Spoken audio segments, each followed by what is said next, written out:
बंधुओं एवं बहनों, साथ ही सामने हमारे इस कार्यक्रम में 2 दिवसीय अधिवेशन में उपस्थित समस्त ज्येष्ठ एवं श्रेष्ठ भाइयों एवं बहनों, सर्वप्रथम आपके इस अधिवेशन को सफलता के साथ संपन्न हो, उसके लिए मैं अपनी ओर से बहुत बहुत शुभकामनाएं प्रेषित करता हूँ।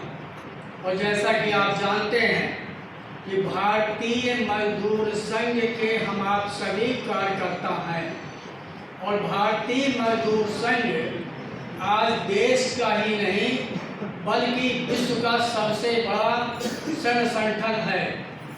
और इस भारतीय मजदूर संघ की स्थापना 23 जुलाई 1955 को भोपाल मध्य प्रदेश से हुई है, जहां से मैं भोपाल से आप सभी के बीच में आया हूं। साथ ही हम आप सब जानते हैं कि भारतीय मजदूर संघ के 70 वर्ष पूरे हो रहे हैं। 1955 से लेकर 2025 तक भारतीय मजदूर संघ के 70 वर्ष पूरे हो रहे हैं। और वहीं पर जिस संगठन से हम प्रेरणा लेते हैं, राष्ट्रीय स्वयंसेवक संघ, उसके भी 2025 में 100 वर्ष पूरे हुए हैं। और जब 70 वर्ष भारतीय मजदूर संघ के पूरे होने वाले हैं तो 23 जुलाई 2024 से लेकर 23 जुलाई 2025 तक पूरे 1 वर्ष तक पूरी हम सभी ने एक कार्यक्रम और कार्य योजना का निर्धारण किया है, जो हम आप सभी मिलकर उसको पूरा करने वाले हैं। और जहाँ जहाँ भी अपना काम अभी नहीं पहुँच पाया है या कमज़ोर है, उन सभी क्षेत्रों में भारतीय मजदूर संघ कैसे पहुँचे, इसके लिए हम आप सभी मिलकर प्रयास करेंगे। कहते भी हैं कि चलो जलाएं दीप वहाँ जहाँ अभी भी अंधेरा है। ऐसे तमाम क्षेत्र हैं जहाँ पर अभी भारतीय मजदूर संघ को बहुत सक्रियता के साथ काम करने की ज़रूरत है, जिसमें हम आप सब जानते हैं कि संगठित क्षेत्र तो धीरे धीरे सिकुड़ रहा है। जो संगठित क्षेत्र है भी उसमें भी लगभग 87% असंगठित क्षेत्र हो गया है, क्योंकि वहाँ पर भी आउटसोर्स संविदा ठेकेदारी इसका बोलबाला हो चुका है। और संगठित असंगठित क्षेत्र भी, जिसको विशेष रूप से हम लोग चिन्हित करते हैं, पॉइंट आउट करते हैं, वो 93% है। केवल 6-7% ही संगठित क्षेत्र बचा है, जिसमें मैंने जैसा कहा उन क्षेत्रों में भी आउटसोर्स संविदा ठेकेदारी मजदूरों से काम लिया जा रहा है, जो विशेष चिंता का विषय है। और उनके साथ शोषण होता है, जो हम आप अपने गीत में भी बोलते हैं ना कि मानवता के लिए उषा की किरण जगाने वाले हम, और शोषित पीड़ित वंचित जन का भाग्य बनाने वाले हम। वो वंचित और शोषित और पीड़ित कौन है? वो वही लोग हैं जो असंगठित क्षेत्रों में काम करते हैं और उनके लिए कोई भी नियम कानून श्रम कानूनों का परिपालन जो होना चाहिए वो नहीं होता है। और निश्चित रूप से जब वहाँ पर ट्रेड यूनियन भारतीय मजदूर संघ जैसी एक राष्ट्रवादी संगठन नहीं रहेगा, तो वो उसी तरीके से वहाँ पर उनका शोषण होता है। जैसे हाथी के अनुशासन में रखने के लिए अंकुश की जरूरत पड़ती है, वैसे ही इन क्षेत्रों में भी श्रम कानूनों का पालन हो, उनको सभी सामाजिक सुरक्षाएं प्राप्त हो, इसके लिए ट्रेड यूनियन की विशेष रूप से आवश्यकता है।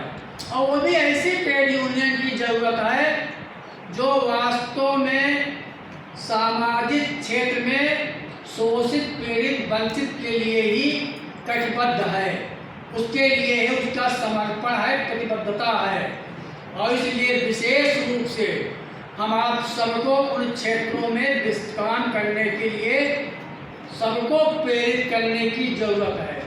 संगठित क्षेत्रों में भी जहाँ पर भी अपने संगठन हैं, उन संगठनों को भी मजबूत करने की ज़रूरत है। कहने के लिए कई बार अपने मन में विचार आते हैं कि भारतीय मजदूर संघ जो आज देश का, विश्व का सबसे बड़ा संघ संगठन है, वो तो एक बात है, लेकिन आप ये भी जानते हैं कि आज लगभग 50 करोड़ से ज़्यादा श्रमिक कर्मचारी मजदूर काम कर रहा है, जो भारत सरकार के आंकड़े में है। और उसमें भारतीय मजदूर संघ की जो मेंबरशिप है वो सिर्फ 2-3 करोड़ ही है। मतलब 50 करोड़ में 3 करोड़ होकर भारतीय मजदूर संघ नंबर 1 पर है।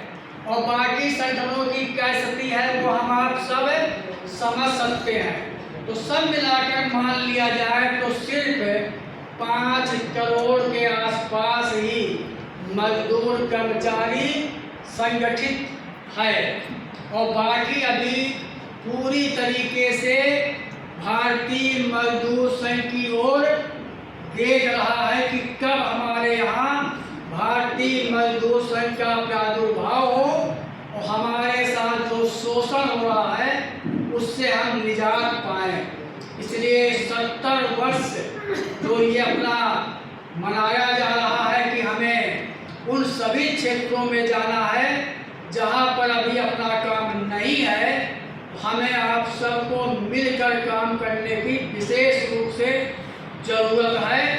और उन क्षेत्रों को चिन्हित करने की ज़रूरत है, पॉइंट आउट करने की ज़रूरत है, जहाँ पर हम मजबूती के साथ अपना संगठन खड़ा कर सकें। हम आप ये भी जानते हैं कि हम नंबर 1 पर हैं, तो हमारे कार्यकर्ताओं में गुणवत्ता भी आने की ज़रूरत है कि उसकी समाज और मजदूर जगत अपने कार्यकर्ताओं के चाल चलन चरित्र व्यवहार को भी बहुत ही बारीकी से देखता है। ये नंबर 1 का संगठन है और इसके कार्यकर्ताओं का आचरण व्यवहार कैसा है ये भी सभी के दृष्टि में रहता है। और कहते भी हैं कि दृष्टि कई बार अपने को ये समझ में आता है कि हमें शायद कोई देख नहीं रहा, हमें कोई देख नहीं रहा। और मैं हमेशा कहता हूँ कि आज सीसीटीवी कैमरे आए हैं और कई जगह लिखा भी रहता है कि आप सीसीटीवी कैमरे की नज़र में हैं, लेकिन मैं हमेशा कहता हूँ कि अपने ये सब सीसीटीवी जो बैठे हुए हैं 2-2 कैमरे लेकर, वो पूरा समाज, पूरा देश देखता है हम आप क्या करते हैं और क्या बोलते हैं। और इसीलिए श्रद्धेय दत्तोपंत ठहरे जी ने हमेशा हम सभी को जो मार्गदर्शन दिया उसमें कहा गया कि जैसा हमारी वाणी हो वैसा ही हमारा व्यवहार भी होना चाहिए, तभी समाज में उसका पूरा प्रभाव पड़ता है। और नहीं तो केवल वो कपोल कल्पित रह जाता है कि हम बोलेंगे कुछ और करेंगे कुछ, तो इसका कोई प्रभाव ना कार्यकर्ताओं में पड़ता है और ना ही समाज में पड़ता है। कई बार देखने में आता है हम आप नारे लगाते हैं कि त्याग, तपस्या और बलिदान BMS की है पहचान। कितना त्याग